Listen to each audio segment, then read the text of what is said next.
Mesdames, Messieurs les Présidents, Mesdames, Messieurs, bonjour.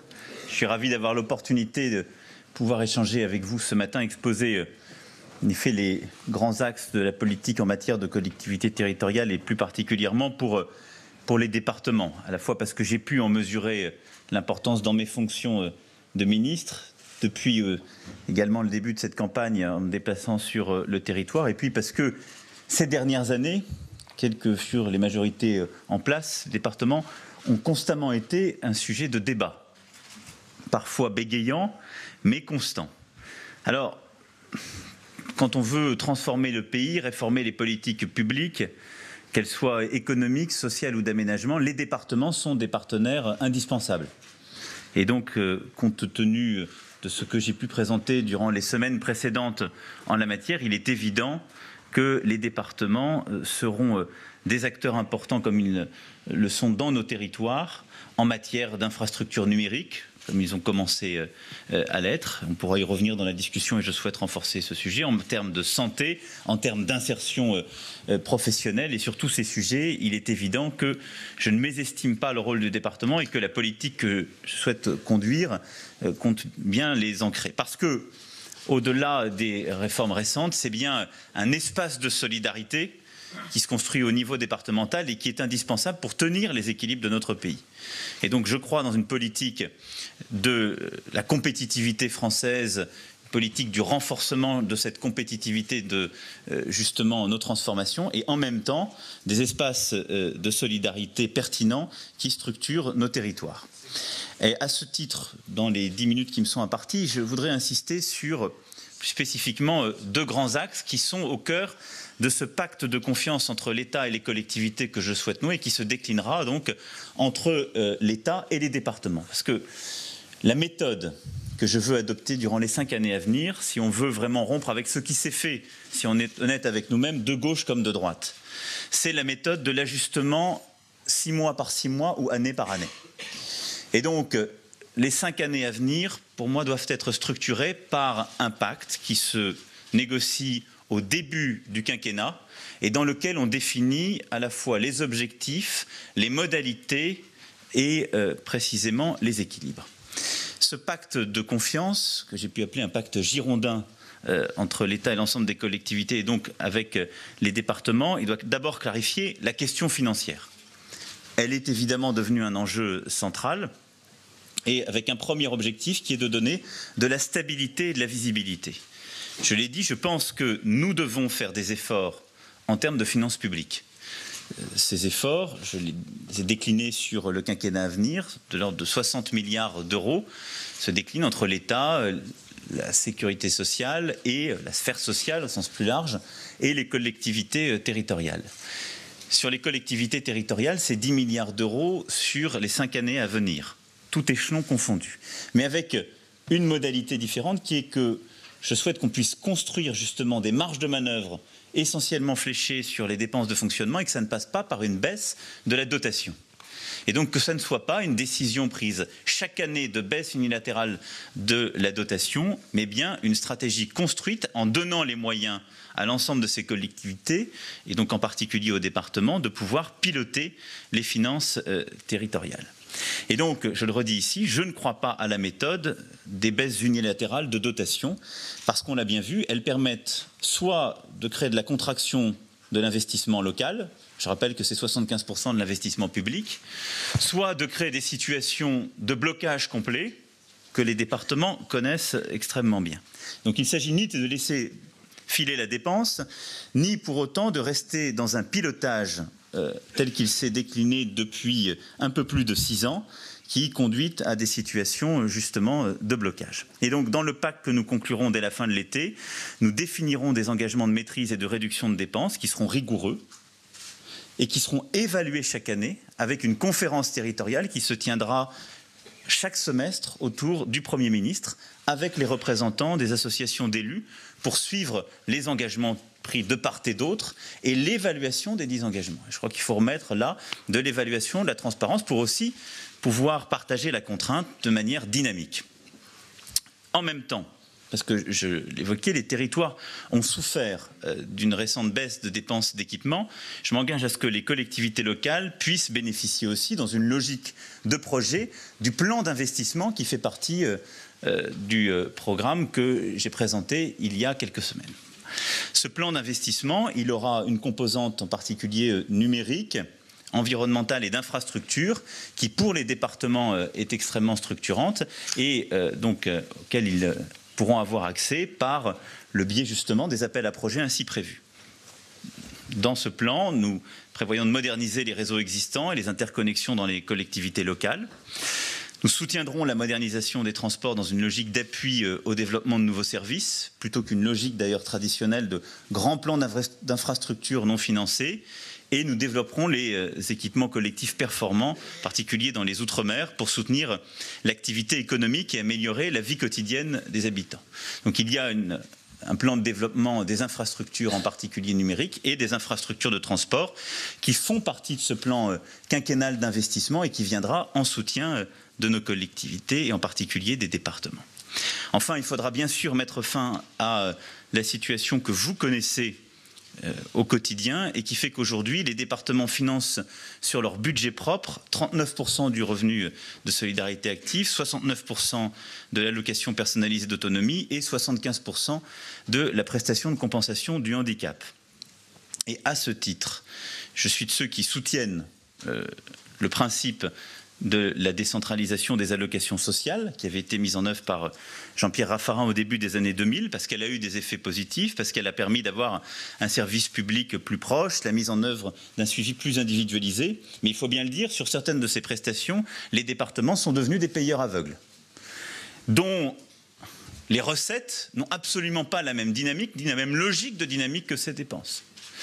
Et donc, en la matière, je pense en particulier à plusieurs départements, le département du Nord qui connaît d'importantes difficultés financières, pris en tenaille entre la baisse des dotations de l'État et l'augmentation du nombre de ménages bénéficiant du RSA, on demande aujourd'hui au département de choisir entre, en quelque sorte, les prestations sociales, l'école et la culture. C'est ça la situation dans laquelle on place aujourd'hui les collectivités. Pour mettre fin à cette dérive, je souhaite donc que le versement et le financement du RSA soient recentralisés. Et nous ouvrirons dès l'été une concertation avec vous sur ce sujet. Alors qu'on s'entende bien, il ne s'agit pas ici d'enlever aux départements leurs compétences en matière d'insertion.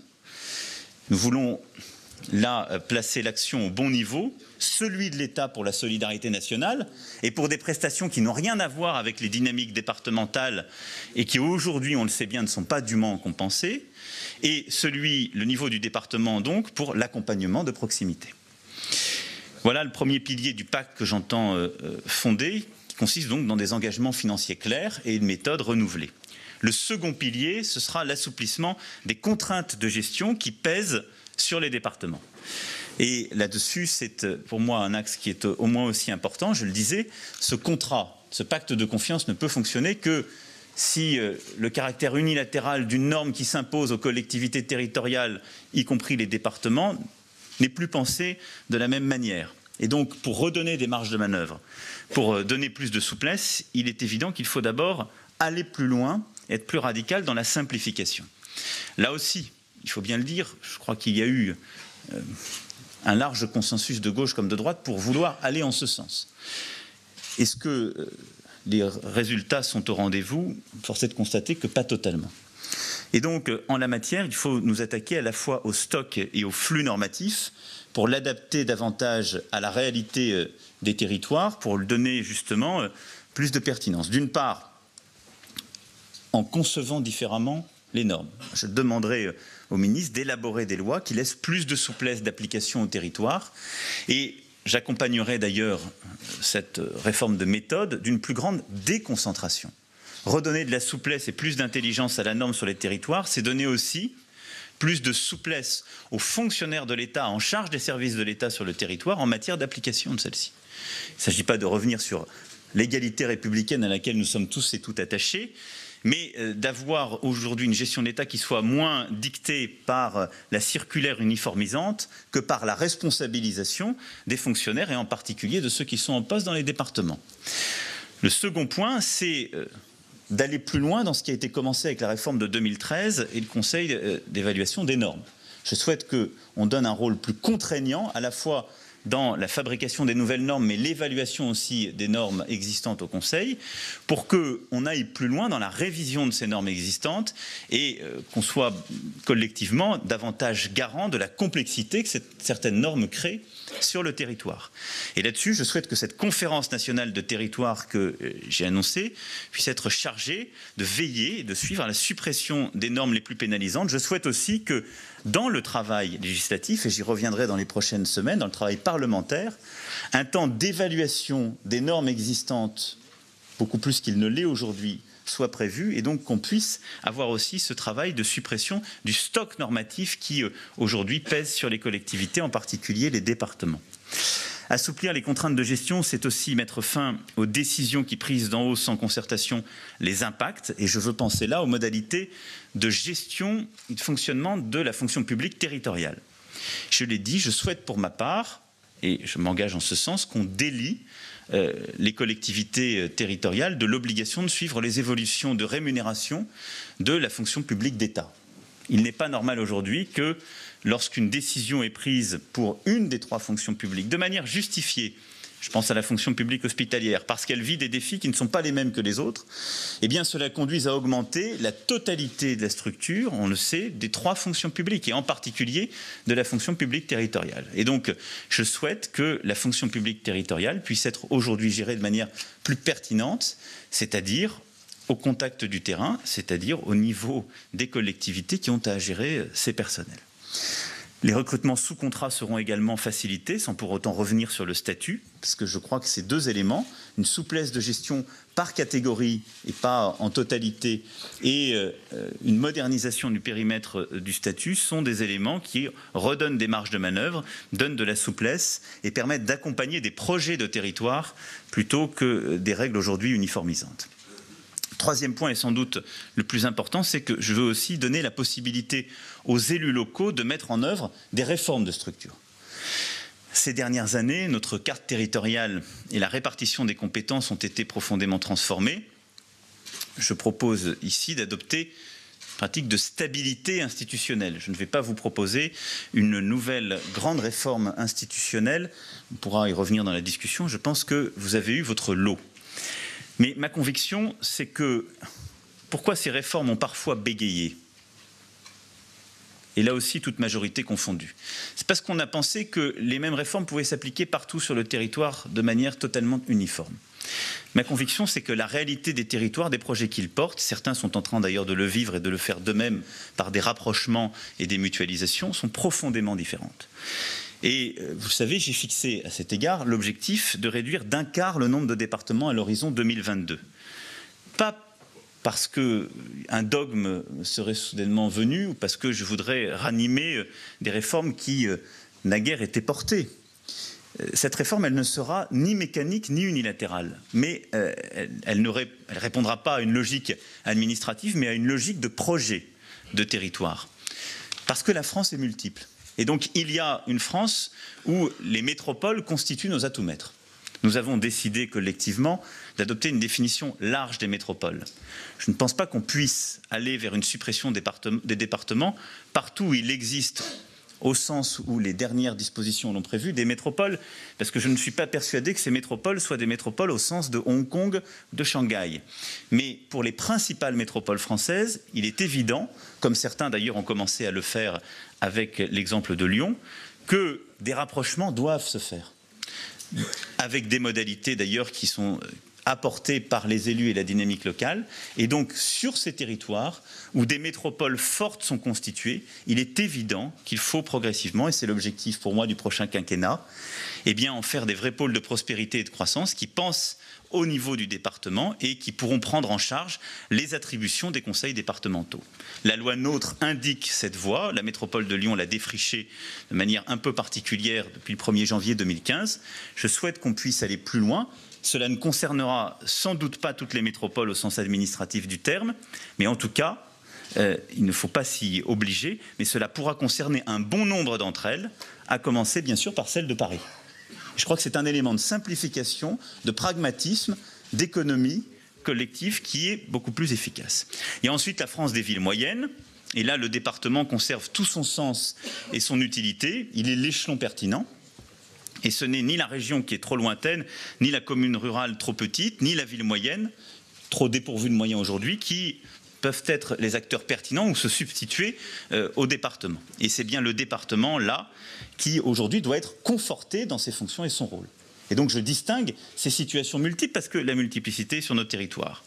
Enfin, de la même façon, dans la France rurale, le département joue un rôle essentiel d'ingénierie de nos territoires, de soutien à nos communes. C'est pourquoi je compte en la matière le renforcer et lui donner justement toute sa place parce qu'il est pleinement essentiel. En un mot, et pour conclure, Monsieur le Président, vous l'avez compris, ce pacte que je propose, c'est un pacte d'efficacité, de responsabilité partagée sur le plan des finances publiques, parce que je ne peux vous cacher la dureté de notre situation, mais je ne souhaite pas l'imposer d'en haut comme on l'a fait ces dernières années. Et c'est en même temps un pacte de pragmatisme en matière d'organisation, parce que les logiques sur le territoire sont profondément différentes, qu'il nous faut les accompagner, qu'il faut accompagner une dynamique de projet. C'est pour ça que j'ai qualifié ce pacte de girondin, et j'en assume le qualificatif, parce qu'il repose avant tout sur l'intelligence des territoires. Merci pour beaucoup. votre attention.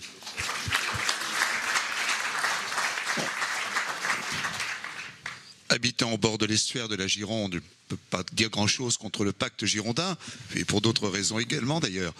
Mais je voudrais poser, comme vous avez été un peu long, Emmanuel, enfin, tu as un peu dépassé ton temps de parole pour ne rien te cacher, je vais poser une seule question. D'un côté, stabilité institutionnelle, et de l'autre côté, quand même, cette mesure qui fait peur à certains d'entre nous, même si tu l'as un peu amoindri, c'est l'affaire des métropoles et des départements. Parce que comme le gouvernement actuel a fait voter par le Parlement, contre le Sénat, mais avec la majorité de l'Assemblée, une loi qui a fait des métropoles un peu partout, y compris inattendues, ou qui ne servent à rien, parfois à mes yeux, comme celle d'Île-de-France. Donc il y a un peu incompatibilité entre la stabilité et cette affaire. C'est ma première question. Et la seconde, très rapide, le financement des allocations sociales, donc dans le cadre d'une recentralisation, ça pose également débat. Nous avons eu ce débat, hein, nous l'avons eu au sein de l'ADF, André, avec un gouvernement dont tu faisais partie, qui a voulu recentraliser, mais en même temps sur des mauvaises bases à nos yeux, en tout cas aux yeux de la majorité de l'ADF, ce qui fait qu'on a stoppé la négociation et qu'on est toujours dans l'impasse budgétaire. Donc comment à la fois recentraliser et en même temps laisser au département agir sur le terrain. Je ne veux pas dire que tout ça c'est le paradoxe Macron, parce que ça serait trop simple, mais comment recentraliser et être sur le terrain, et puis comment être métropolitain et départementaliste. Je crois sur le sujet de la stabilité institutionnelle et de ce que j'ai annoncé sur les fusions de compétences métropole-département bien choisies, j'ai répondu je ne suis pas pour les grandes modifications institutionnelles par la loi et les grands débats théoriques. Je crois que nous en avons collectivement soupé sur le sujet. Je pense que la priorité du pays, c'est la réforme économique et sociale, sa modernisation, et je concentrerai l'énergie du gouvernement et du Parlement plutôt sur ces sujets. Par contre, on a le droit collectivement d'aller vers des changements de méthode dont nous sommes classiquement peu friands. Le pragmatisme et l'évaluation. Le pragmatisme, c'est que la loi offre des capacités de faire. Utilisons-les. Je donne un cap. Je pense que partout où il y a des vraies métropoles, et je fais bien ce distinguo, je ne parle pas de la totalité des métropoles au sens de la loi parce qu'il y en a en effet trop. Et il y a des métropoles qui ne sont pas des vraies métropoles au sens économique, et on le voit bien la différence. Quand on parle de Clermont, on n'est pas dans la même situation par rapport au département du Puy-de-Dôme que quand on parle d'Aix-Marseille avec les Bouches-du-Rhône. C'est simplement la réalité. Regardez combien de communes hors de Aix-Marseille il y a dans le département du Bouches-du-Rhône. Sous le contrôle collectif, il doit y en avoir une vingtaine. Bon. Donc on voit bien que ces situations profondément différentes impliquent des réponses concrètes sur le terrain qui peuvent et doivent être différentes. Bon. Donc sur ce sujet, je pense qu'on doit tenir cette ligne. Je ne propose pas de modification institutionnelle et législative, je propose simplement un plus grand pragmatisme et une plus grande efficacité dans le cadre de la loi actuelle. Ce n'est pas un paradoxe, le pragmatisme c'est le refus de la simplicité doctrinale. Ensuite, sur le deuxième volet, je crois à nos institutions et à leur clarté. C'est pour ça que je crois qu'un président de la République, il n'a pas vocation à commencer la discussion sur l'année de référence de l'indemnisation du RSA avec l'ADF, parce que d'abord vous êtes d'âpres négociateurs, et tu es un âpre négociateur, Monsieur le Président, et ensuite parce que j'illustrerai une méthode contre laquelle je m'érige.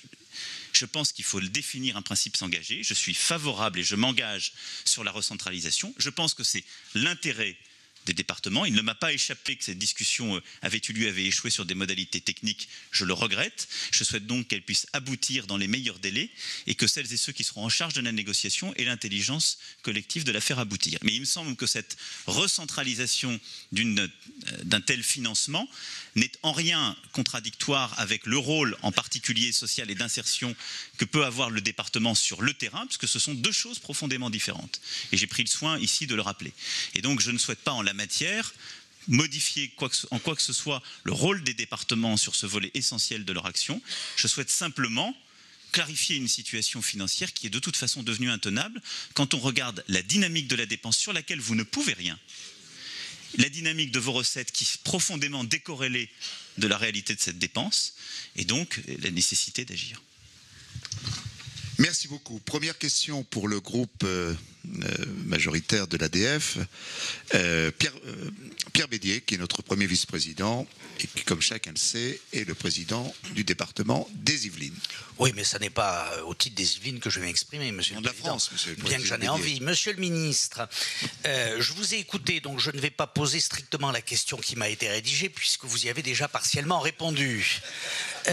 Donc, si je vous ai bien entendu, ce que vous souhaitez, c'est l'accroissement des métropoles. Ou plus exactement, qu'on continue à avoir des métropoles et que ces métropoles concentrent la richesse. Et donc ma question est pour les territoires ruraux et pour les territoires périurbains, parce qu'on oublie parfois qu'entre l'urbain et le rural, il y a cet espace périurbain. Quel mécanisme de solidarité institutionnelle ou financière prévoyez-vous? Si vous m'avez bien écouté, vous avez noté que j'ai pris soin de distinguer les réalités multiples de notre territoire. Et je crois d'ailleurs qu'on se trompe à vouloir opposer la France des villes et la France des champs, la France des métropoles et la France rurale ou périphérique. La France, c'est cet ensemble et je crois à son unité.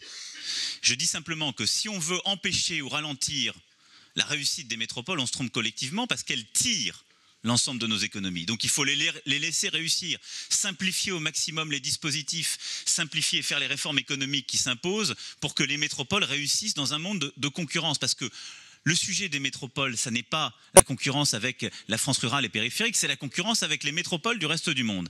Mais à côté de cela, vous avez, et la France vit de cette multiplicité de dynamiques territoriales, une France des villes moyennes, une France de la ruralité, une France des quartiers.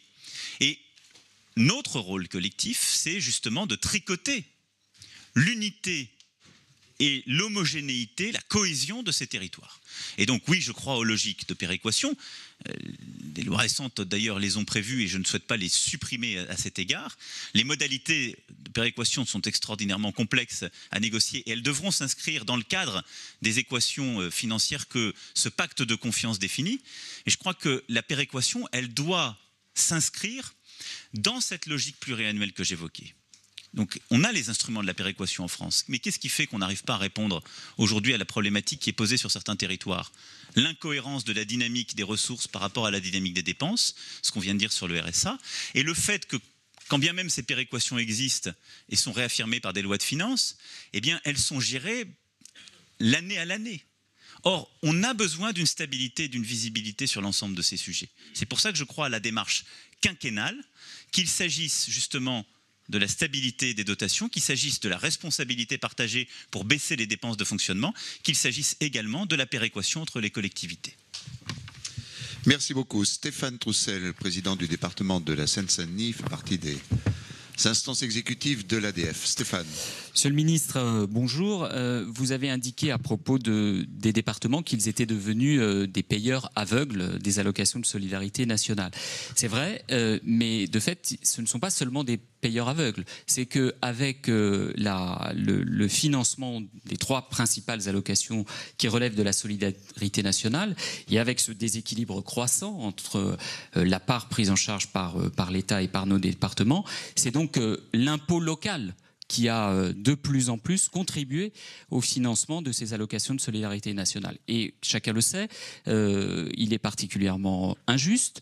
Et par ailleurs, de fait, on s'est retrouvé dans une situation où finalement ce sont les territoires les plus pauvres, qui ont souvent soit les populations les plus précaires, les plus nombreuses, qui ont de fait surfiscalisé leur territoire. Ça, c'est donc un premier sujet. Et le deuxième, je crois que dans votre programme, vous indiquez que vous souhaitez que les demandeurs d'emploi se voient contraint, c'est la seule expression que j'utilise, mais c'est peut-être pas la bonne, vous nous le préciserez, contraint d'accepter une offre d'emploi au bout du premier ou du deuxième refus. Est-ce à dire, en ce qui concerne les allocataires du RSA, que vous seriez dans la même démarche et est-ce que ce serait l'État ou les départements qui apprécieraient cette situation ? Votre première remarque, je la partage. C'est d'ailleurs ce qui m'a conduit à proposer l'exonération pour 80% des habitants de la taxe d'habitation. Parce que c'est un impôt injuste qui, là je parle plus du bloc communal, a conduit à des inégalités sociales et territoriales extrêmement fortes, en maintenant l'autonomie fiscale de nos communes, mais parce qu'il répond à la logique et à la dynamique que vous venez d'évoquer.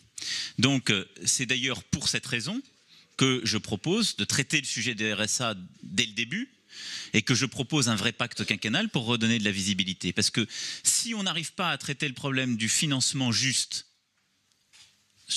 en statique et en dynamique des prestations sociales qui aujourd'hui sont prises en charge par le département, on crée les situations d'inégalité que j'ai rappelées, en particulier pour un département comme le Nord et un département que vous connaissez bien. C'est qu'il y a une concurrence qui se crée entre la politique sociale ou très sociale et la politique scolaire ou les autres politiques qui sont conduites par le département. Donc je ne peux que souscrire à votre premier point, mais il impose esprit de responsabilité et visibilité. Et là-dessus, je crois qu'il faut être clair. Sur le deuxième point, je propose une réforme, en effet, structurelle de notre organisation du chômage et de la formation professionnelle. C'est-à-dire que je propose d'abord de passer, comme nous l'avons fait, je dis nous parce que ça a été un compromis de gauche et de droite.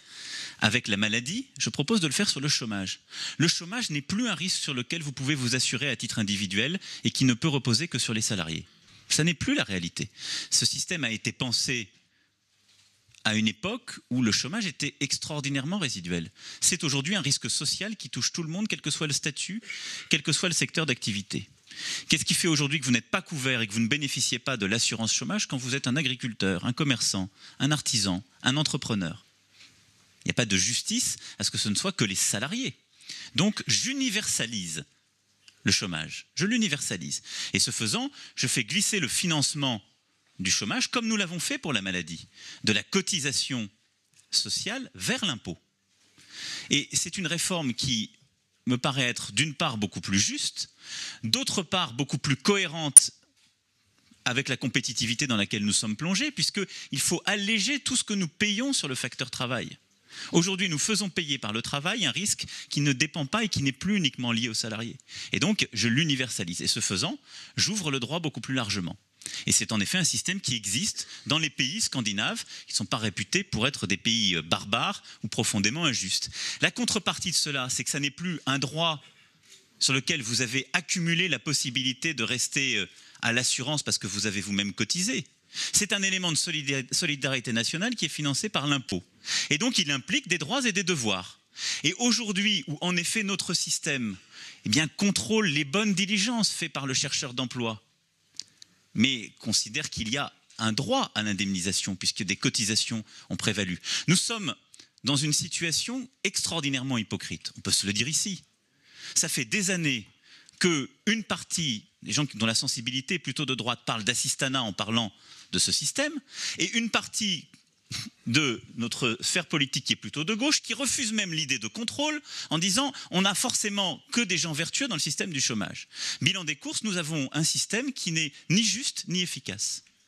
Fort de cette réforme en profondeur que je propose, je dis juste, comme c'est une assurance universelle payée par l'impôt, je demande, en contrepartie de ces droits donnés à tous, des vrais devoirs. Et donc le devoir, c'est que lorsque vous tombez au chômage, eh bien vous avez un bilan de compétences qui est fait dans les 15 jours. Si des offres décentes d'emploi existent, vous pouvez en refuser 2, ensuite vous perdez vos droits. Ça me semble tout à fait normal au regard de quelque chose qui est financé par l'impôt.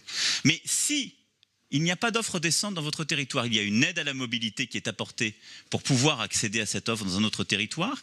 Et il y a surtout une formation profondeur de celles et ceux qui n'ont plus de qualifications qui permettent de répondre aux besoins d'emploi. C'est la seule manière de répondre aux défis qui nous est collectivement posé. Nous sommes dans une économie qui est en transformation profonde.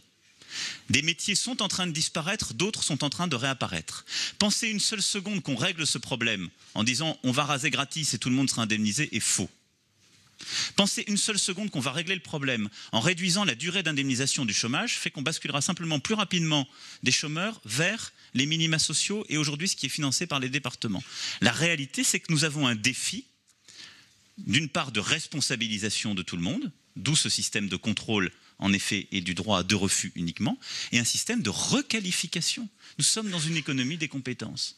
Et donc ce que nous avons raté dans les années 80 et le début des années 90, lorsque la sidérurgie, lorsque a été profondément bousculée, lorsque les mines ont fermé, lorsque le textile a été bousculé, que nous n'avons pas réussi, qui a été de reformer nos concitoyens qui étaient sur des qualifications qui ne correspondaient plus aux nouveaux métiers.